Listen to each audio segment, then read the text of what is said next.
नमस्कार, आप देख रहे हैं हकीकत न्यूज। मैं हूं आपके साथ गुंजन। रीवा से आपको खबर बता रहे हैं, जहां पर महापौर अजय मिश्रा बाबा ने बड़ा बयान दिया। उन्होंने कहा कि अध्यक्ष वेंकटेश पांडे अपने छोटे भाई हैं, भाषण देना उनकी मजबूरी है।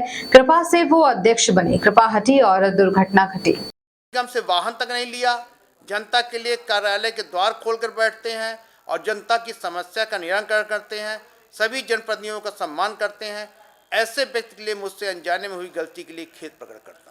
ये शालिग्राम नापित जो हमारे कैप्टन हैं, कारगिल के युद्ध में रहे ईमानदार व्यक्ति हैं, मैं उनका बड़ा सम्मान करता हूँ। उन्होंने ये शपथ 23/8/2023 को लोकायुक्त कार्यालय में जाकर दिया कि मेरे से धोखा कराया गया। तो राजनीतिक अपराधी कौन हुए? हम हुए कि भारतीय जनता पार्टी के लोग हुए? ये भाजपा के पार्षद हैं 16 नंबर से। तो जो आरोप लगाते हैं मंच में, उनका ये ज्ञान होना चाहिए कि किसके ऊपर आरोप लगा रहे हैं। भ्रष्टाचार का आरोप हमारे ऊपर लगाया। आप लोगों को मालूम है कि जिस दिन मैंने शपथ ली, मैंने पहला काम किया, नगर निगम की गाड़ी नहीं ली। अध्यक्ष का असंवैधानिक पद होता है। आज परिषद की बैठक थी, वो परिषद की बैठक असंवैधानिक है, वो शून्य हो जाएगी। नगरीय प्रशासन में किसी दिन वो शून्य हो जाएगी। जिस दिन परिषद की बैठक होती है, उसी दिन के लिए उनको वाहन की आवश्यकता है। सरकारी वाहन का दुरुपयोग वो कर रहे हैं। हमने जनता के पैसे से भूमि पूजन करवाने का जो निर्णय लिया था, नारियल फोड़ के 25-27 रुपए का, बड़े बड़े पंडाल लगाकर लच्छेदार भाषण दे रहे हैं। रीवा के उप मुख्यमंत्री, मध्य प्रदेश शासन के रीवा के विधायक, वहीं पर परिषद अध्यक्ष, ये सारे लोग ये कर रहे हैं।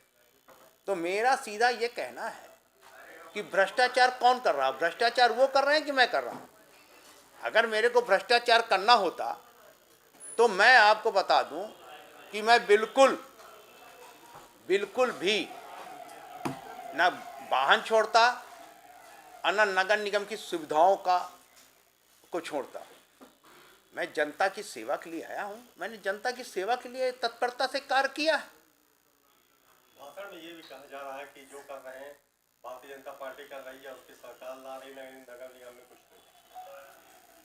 आपका एकदम बात सही है। मैं आपसे क्या बताया कि कृपा हटी तो दुर्घटना घटी। जब कृपा पे आदमी होता है तो उसकी मजबूरी होती है। बोलने वाले जो अध्यक्ष हैं वो बोल नहीं रहे, जो मंच में बैठे लोग हैं उनसे बुलवा रहे। वो तो अपना छोटा भाई है, वो सब समझता है कि हमको ये नहीं बोलना चाहिए, पर उसकी मजबूरियां हैं। वो मजबूरी में बोल रहा है ये सब चीज़ें। उसके कंधे का उपयोग किया जा रहा है। जो आरोप लगाए जा रहे हैं, जैसे उन्होंने बोला कि मध्य प्रदेश शासन, केंद्र सरकार पैसा दे रही है, 40 करोड़ रुपया नगर निगम का साल में तनख्वाह बढ़ती है। एहसान कर रहे हो क्या भाई? जमीन बेच के दे रहे हो क्या? मामा के घर का पैसा है क्या भारतीय जनता पार्टी के लोग दे रहे हैं? 40 करोड़ रुपए में 25 करोड़ रुपए चुंगी क्षतिपूर्ति आती है। ये ज्ञान होना चाहिए। बिना ज्ञान के आदमी को बात नहीं करना चाहिए। 35 करोड़ रुपए संपत्ति कर की वसूली आती है। सड़क अनुदान का पैसा आता है 18 करोड़, जो इस बार 2.5 करोड़ आया। 15वें वित्त का पैसा आता था 15 करोड़ रुपए, जो 5 करोड़ आया। मूलभूत का पैसा 3 करोड़ रुपए आया, जो 10 करोड़ आना चाहिए। पैसा तो सरकार दे नहीं रही है। और एक चीज मैं बता दूं, जो योजनाएं चलती हैं, चाहे वो अमृत हो, चाहे स्मार्ट सिटी हो, आपका जो जनता का संपत्ति कर है, समेकित कर है, एक सेल टैक्स है, जीएसटी है, इनकम टैक्स है, सर्विस टैक्स है। ये सारे टैक्स कटते हैं और जब केंद्र में जाते हैं तो चूंकि संघीय व्यवस्था है, तो संघीय व्यवस्था में वर्णितकृत होता है। और हर नगर निगम, नगर पंचायत, नगर पालिका, जिला पंचायत, आपके योजनाओं में जनसंख्या के हिसाब से पैसा दिया जाता है। ये नियम है, कोई एहसान थोड़ी कर रहे हैं। ऐसा बता रहे हैं जैसे अपनी जमीन बेचे हों और नगर निगम चला रहे हों। नगर निगम के कर्मचारियों की तनख्वाह देने के लिए रीवा को जनता 35 करोड़ रुपए साल में टैक्स देती है। 25 करोड़ रुपया डीजल, सफाई व्यवस्था के और चीज़ों में खर्चा होता है। निर्माण का पैसा भी जनता के टैक्स से होता है। क्या है समस्या? इस चीज़ की है कि भारतीय जनता पार्टी के लोगों को ज्ञान नहीं।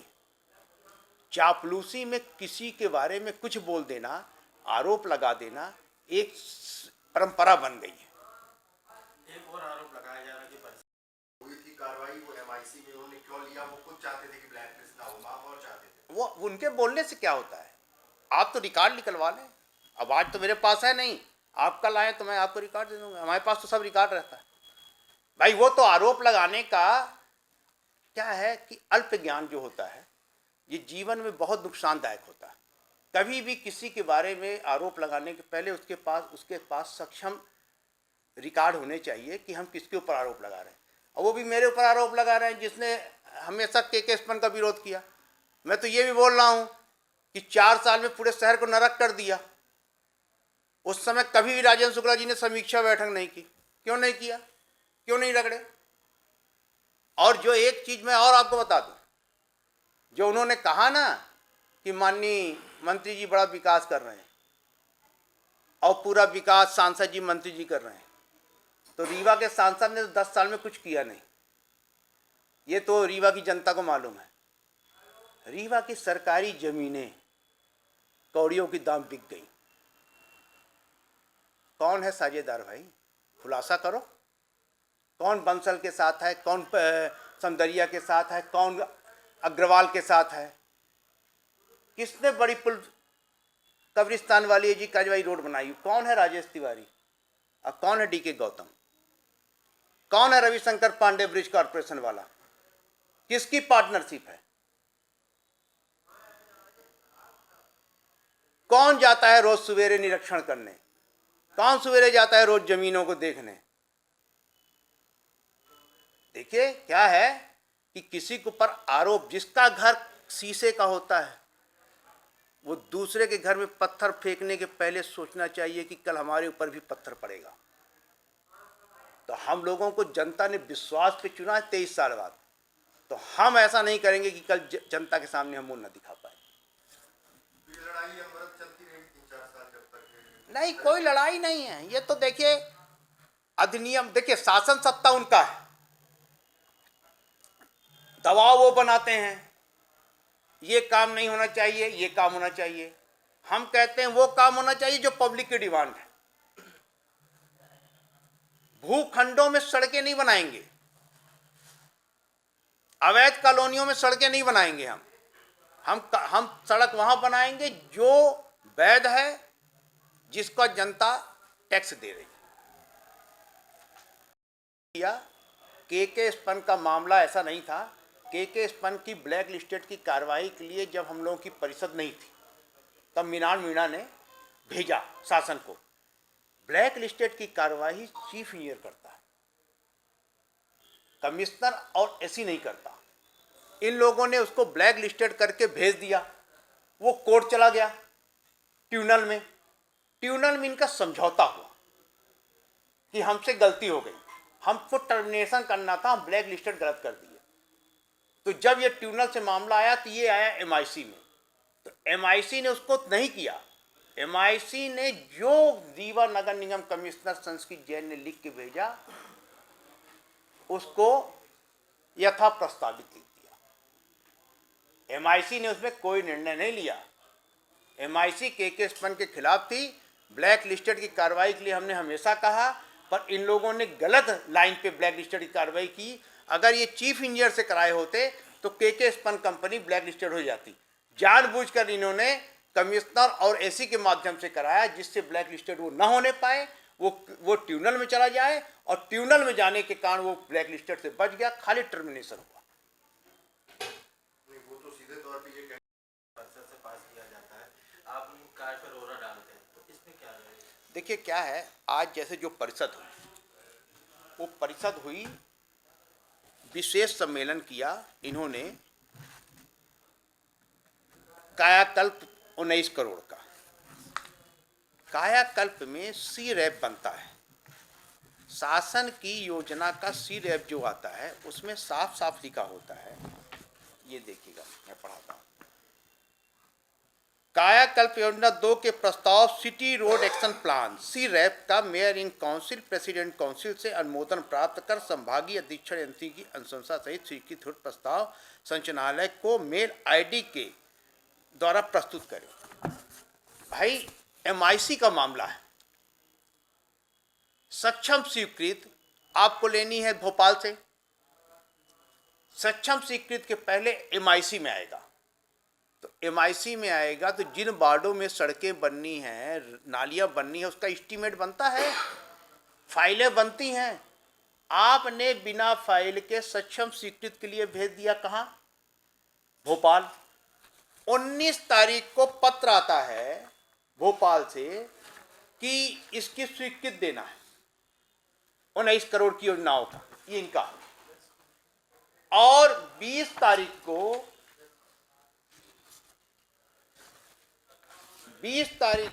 15 पार्षदों का हस्ताक्षरित पत्र आता है कि हम विशेष सम्मेलन करना चाहते हैं कायाकल्प में।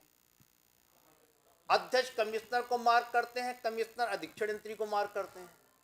अधीक्षण यंत्री के बाद उनके स्टेनो तक को फाइल नहीं मार्क होती, और इसमें चारों जोन के सहायक यंत्री और चारों कार्यपालन यंत्री के सिग्नेचर हैं, और वो ये लिख रहे हैं कि उक्त के संबंध में नगर पालिका रीवा के सम्मानित 15 पार्षदों द्वारा भी अतिशीघ्र सक्षम स्वीकृत हेतु परिषद का विशेष सम्मेलन बुलाए जाने हेतु 20/2/2024 को पत्र दिया गया। तो ये सहायक यंत्री कार्यपालन यंत्री को कैसे जानकारी हो गई कि 15 पार्षदों ने सिग्नेचर किया है? पूरी सोची समझी एक राजनीति है, और ये सोचते हैं कि हम एमआईसी को, मेयर को बाईपास करके कुछ चला लेंगे। नगर निगम चलता है अधिनियम और नियम से। अगर अधिनियम और नियम को कोई क्रैश करेगा तो ये जो एमआईसी है, जो ये महापौर है, जो जनता ने जिनको चुना है अपने विश्वास के लिए, अपने कार्य के लिए, इसमें जो कायाकल्प है इसमें बड़ी गाइडलाइनें हैं। इसमें यह है अवैध कॉलोनी की सड़क नहीं होनी चाहिए, सड़क की चौड़ाई 6 मीटर से कम नहीं होनी चाहिए, पाइपलाइन पड़ गया कि नहीं पड़ गया, सीवरेज का काम हो गया कि नहीं हो गया। ये सारी चीज़ों के मापदंड जब हम जांच करेंगे इसके बाद ना आगे बढ़ाएंगे। अगर वो ये सोचते हैं कि हम किसी के हुक्म के गुलाम हैं और कोई बड़ा नेता हमको आदेशित कर दे, तो ये कांग्रेस पार्टी का मेयर और उसकी मेयरिंग काउंसिल किसी की गुलाम नहीं है। सिर्फ गुलाम है तो रीवा की जनता की, जिसने उनको यहाँ बैठाया है। जैसा जनता का आदेश होगा वैसा कार्य करेगा। ये केके फंड का एक मामला नगर निगम में घमासान मचा हुआ है, किसी को राजनीतिक अपराधी या शब्दों का प्रयोग किया जा रहा है। तो अभी एक भाषण में कई चीजें आई हैं, तो क्या कहना है आपके?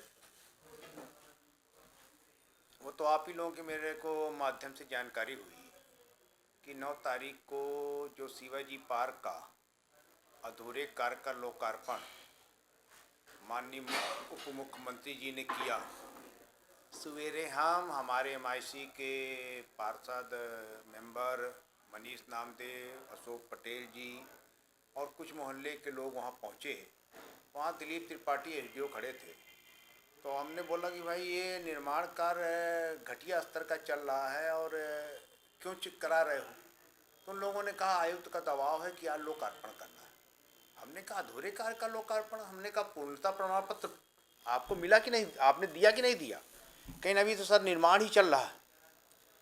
तो हमने उस पर आप लोगों के माध्यम से अवगत कराना चाहा कि जो निर्माण कार्य चल रहा है वो घटिया स्तर का है, और ठेका 2 कंपनी को मिला, 3 कंपनी को, बावनी को मूर्ति बनाने का, एक व्यक्ति को पेडिस्टर बनाने का, और एक संविदाकार को मिला था बाउंड्री वाल, पेवर, पुताई और गार्डन लगाने का। पर उसके अतिरिक्त जो संविदाकार कार्य कर रहे हैं उनका भुगतान कहाँ से किया जाएगा? तो उसमें भ्रष्टाचार दिख रहा था। तो मैं आपके माध्यम से बताना चाहता हूँ कि देखिए, भाषण देना तो कोई बड़ी बात नहीं। वेंकटेश पांडे अध्यक्ष हैं, अपने छोटे भाई हैं, और उनकी बहुत सी मजबूरियां हैं। वो बेचारे भाषण देना तो उनकी मजबूरी है, क्योंकि जो उनको अध्यक्ष बनाए, जिनकी कृपा से वो अध्यक्ष बने, अगर कृपा हटी तो दुर्घटना घटी। तो अध्यक्ष की कुर्सी बचाने के लिए तो उसको भाषण देना पड़ेगा, और वो भाषण मजबूरी है उसका देना। अगर उनको खुश नहीं रखेगा तो कुर्सी हट जाएगी, क्योंकि ओबीसी के पार्षद भाजपा में अधिक हैं। अध्यक्ष बनने का दबाव उनका था और इन्होंने कृपा से अध्यक्ष पद प्राप्त कर लिया।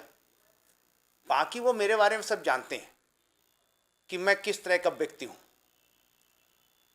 उन्होंने जो बोला कि राजनीतिक अपराधी, आपने कहा कि वो बोल रहे थे कि राजनीतिक अपराधी, तो पहली बात तो वो जिस वर्तमान में पार्टी में है वहाँ यही सिखाया जाता है। रहा राजनीतिक अपराधी की बात, तो मैं आप लोगों को बताना चाहता हूँ कि एक प्रकरण इन लोगों ने मेरे खिलाफ लोकायुक्त में दर्ज कराया। ये प्रकरण दर्ज हुआ 26/9/2023 को, और जो हमारे शालिग्राम नापित जी हैं, नहीं सॉरी 26 नहीं, ये प्रकरण दर्ज हुआ आपका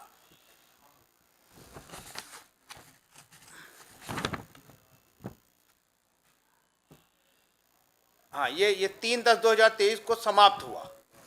ये दर्ज हुआ प्रकरण आपका 3/8/2023 को। हमारे जो 16 नंबर के पार्षद हैं कैप्टन शालिग्राम नापित जी, उनसे फर्जी उनका शपथ बनवाकर ये प्रकरण दर्ज हुआ भोपाल लोकायुक्त में। जब उनको जानकारी हुई कि प्रकरण हमारे नाम से फर्जी दर्ज कराया गया है, तो उन्होंने एक शपथ दिया, और उस शपथ में लिखा है कि यह जहां तक मेरे शपथ पत्र में हस्ताक्षर का प्रश्न है, ये विकास पर्व के दौरान कार्यक्रम में पूरे खाली स्टाम्प पेपर में मुझसे विधायक रीवा के सचिव राजीव तिवारी द्वारा यह करके हस्ताक्षर कराए गए कि डी नोटिफिकेशन में आपकी भी जमीन होने के कारण शपथ पत्र देना जरूरी नहीं है, जिसमें लिखा होगा कि यह भूखंड आपका है, इसलिए आप हस्ताक्षर कर दीजिए।